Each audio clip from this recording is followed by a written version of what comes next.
So post 49,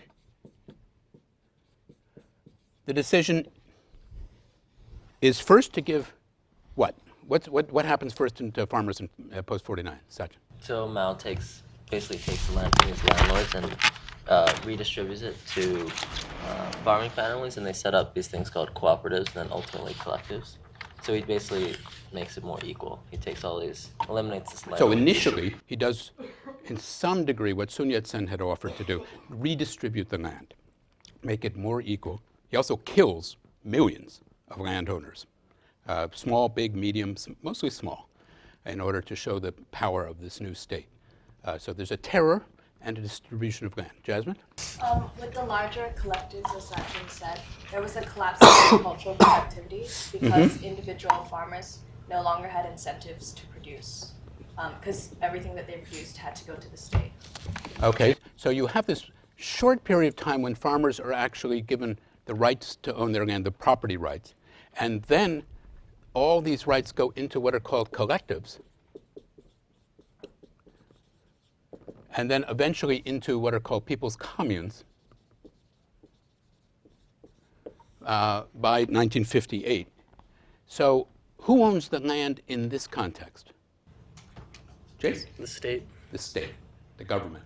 Local governments or collectives in principle, but the state owns the land. And so farmers, and I think it's fair to say, from this period on, no group in China has been more disadvantaged. It's one of the great tragedies.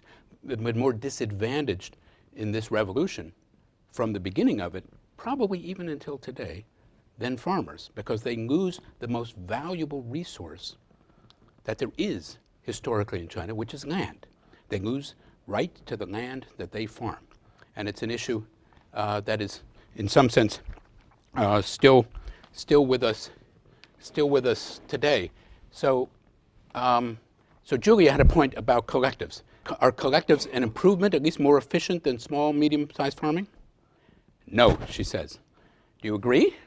Disagree? Sarah? Yeah, I do agree. I think someone mentioned this already, but small farmers are more incentivized to produce at the highest level, and the government, it even says in the case, is not even investing in these agricultural communes. They're putting the money into the cities, and so it's the money's being lost. There's in the market.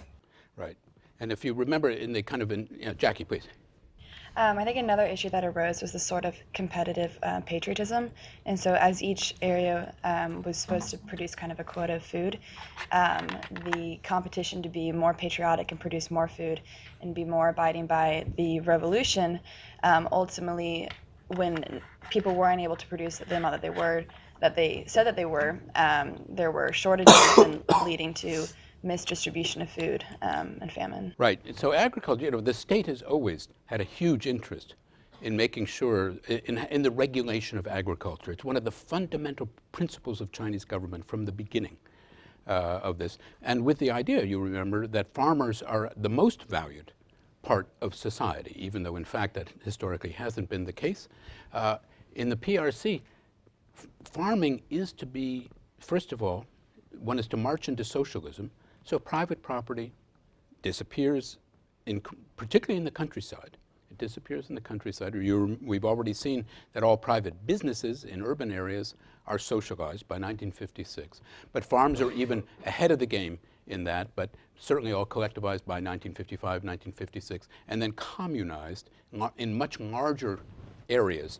The idea of being in a larger area might be more efficient in 1958 and 1959 under the Great Leap Forward, and incentivized, really politically incentivized, by this incredibly powerful state to produce, and in many cases to overproduce in the late 50s and early 60s, and to do many other things. And what is the result of this? What happens? The Great Famine. The Great Famine. The greatest famine in all of Chinese history, a long history that we've studied, but by far the largest. Occurs in the early 1960s as a result of these agricultural policies. Somewhere no less than 30 million people, but probably the best estimates are closer to 50 or 55 million people perish during the Great Leap Forward famine. So it is a disaster, a catastrophe.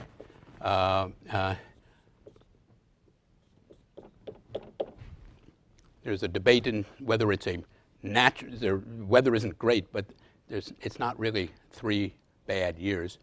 It's a man-made famine. It's really a Mao-made famine. Julia. And this is a period in which people could not meet their state quotas. And yet, in this period, one of the tragedies is that the government, to meet its international obligations to its socialist brothers, is still exporting food to pay for Soviet and East European imports. Jasmine, I please. feel like a lot of it was an inability for the CCP to admit that Mao could have been wrong, right, in this collectivization campaign. Right. So Or Mao himself. Because there was a courageous defense minister, Peng Dehuai, who challenged this and was purged The Lusheng as a result Conference. at the Lusheng Conference. You remember. So because Mao was unable to admit that he himself was wrong and the CCP was unwilling to show that he might have been wrong, they would take food that the farmers would actually need for eating and give it to the state. Okay. No, that's right. But it's actually highly differentiated across China as to which places.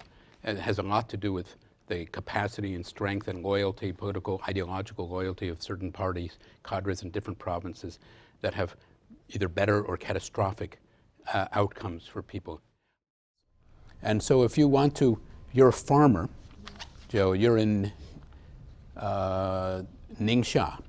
It's a very poor area. And you want to leave Ningxia, you want to sell your land. What do you do? Can you leave? You can't leave because they put a tax on you, and then if you go to the cities, you don't get like any benefits. They made it so you were like basically tied to your land. It is a form of serfdom in a way that is as great in legal and economic terms as Russian serfdom in late imperial Russia or in Prussia, Poland, in Eastern Europe, but in many ways shorter period, to be sure. But people tied to the land. Today, people move around, even though their household registration or their hukou may be a rural one. People can move around. But in the Maoist period, if you wanted to leave Ningxia, how would you get out? I don't know. Actually, this is there aren't the roads or railroads or airplanes. There's not that easy to just walk out of Ningxia. You can be stopped on the few roads that there would have been. But you stay in situ. And this is part of the great tragedy of the Great Leap Forward. People starved in place. They were legally and physically frozen in place and had no capacity to go where food was in that context.